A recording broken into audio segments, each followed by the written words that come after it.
Bonjour, bonjour à tous et bienvenue dans ce flash. Le président Alassane Ouattara a effectué hier une visite d'amitié et de travail en Guinée où il a eu une séance de travail avec son homologue guinéen, le professeur Alpha Condé. Les deux chefs d'État ont échangé sur la monnaie unique de la CEDEAO, le sommet UE-Afrique qui se tiendra fin novembre à Abidjan et la crise au Togo. Nous y reviendrons à 13 h.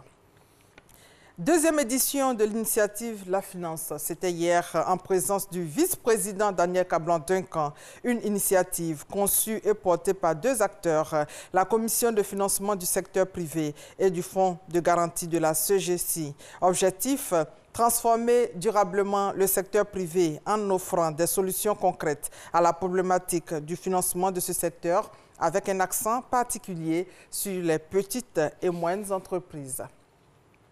Bientôt, des vols directs sur les États-Unis. Le vol direct Abidjan-USA sera assuré par Ethiopian Airlines. Pour finaliser cet accord qui lie la Côte d'Ivoire à cette compagnie aérienne, une réunion technique a eu lieu à Abidjan, nous dit Mamadou Kwasi. Plus que quelques détails pour lancer les vols directs sur les États-Unis d'Amérique à partir d'Abidjan. Ces vols seront assurés par la compagnie Ethiopian Airlines en collaboration avec Air Côte d'Ivoire. Une réunion technique entre les responsables de l'entreprise éthiopienne, le ministre des Transports et la compagnie Air Côte d'Ivoire se tient ici à Abidjan. Il s'agit donc de voir toutes les dispositions techniques, commerciales, les arrangements possibles avec Air Côte d'Ivoire. Comment donc ils peuvent travailler ensemble pour que nous continuions, nous, de faire en sorte que nous poursuivions le plan de développement de Air Côte d'Ivoire et que eux qui soutiennent dans Askai puissent aussi donc continuer donc à travailler, donc à consolider Askai. D'autres discussions vont être menées sur un certain nombre de facilités liées au coût de l'assistance au sol, au coût de l'aéroport. Notre souhait, nous, gouvernement ivoirien, c'est que sur cette liaison, Abidjan vers les États-Unis, l'aéroport d'Abidjan soit le plus compétitif donc de la sous-région. Les échanges ont permis à chacune des parties de redéfinir son rôle dans la mise en œuvre de ce projet. Et le ministre des Transports a également fait part des opportunités qu'offre ce projet de vol direct sur les États-Unis d'Amérique à la Côte d'Ivoire. Ça va nécessairement accroître le niveau d'échange entre les États-Unis, le continent américain et la Côte d'Ivoire.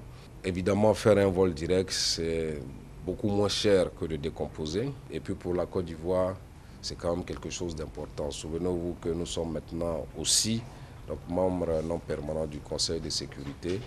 Et c'est bon qu'il y ait cette liaison pour accroître aussi les échanges diplomatiques donc, entre les deux pays. Avant cette rencontre, le ministre des Transports avait entrepris plusieurs démarches pour des vols directs sur les États-Unis d'Amérique à partir d'Abidjan.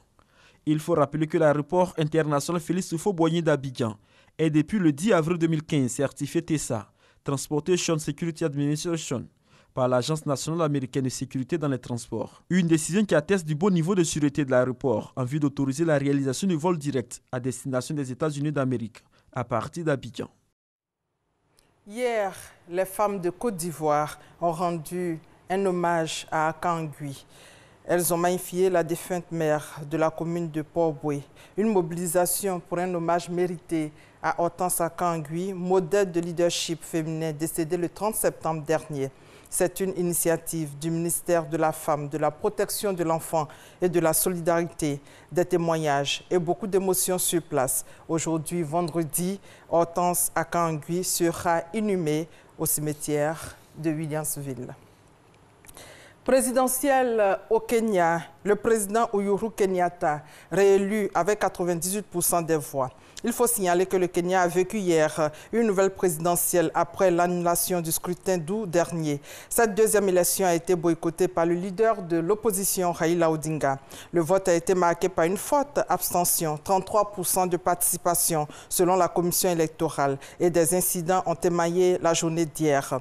4 personnes ont été tuées dans des affrontements avec la police. Ce vendredi, les premiers chiffres tombent. Les médias annoncent une victoire du président sortant. Affaire des biens mal acquis. Le fils aîné du président de la Guinée équatoriale et vice-président a été condamné à 3 ans de prison avec sursis et 30 millions d'euros d'amende, soit plus de 19 milliards de francs CFA, pour s'être frauduleusement bâti en France un patrimoine considérable. C'est le premier jugement français dans l'affaire des biens mal acquis. Théodore Obiang a été reconnu coupable de blanchiment d'abus, de biens sociaux, de détournement de fonds publics, d'abus de confiance et de corruption. Le tribunal a également ordonné la confiscation de l'ensemble des biens saisis, dont un hôtel particulier à Paris. Pour terminer, au Mali, 3 casques bleus tchadiens ont été tués hier lorsque leur véhicule a sauté sur une mine ou un engin explosif improvisé dans le nord du Mali. Selon la MINUSMA, 2 autres casques bleus ont été blessés. Et voilà, c'est la fin de ce flash. On se retrouve à 13 h. Merci. Merci de votre fidélité.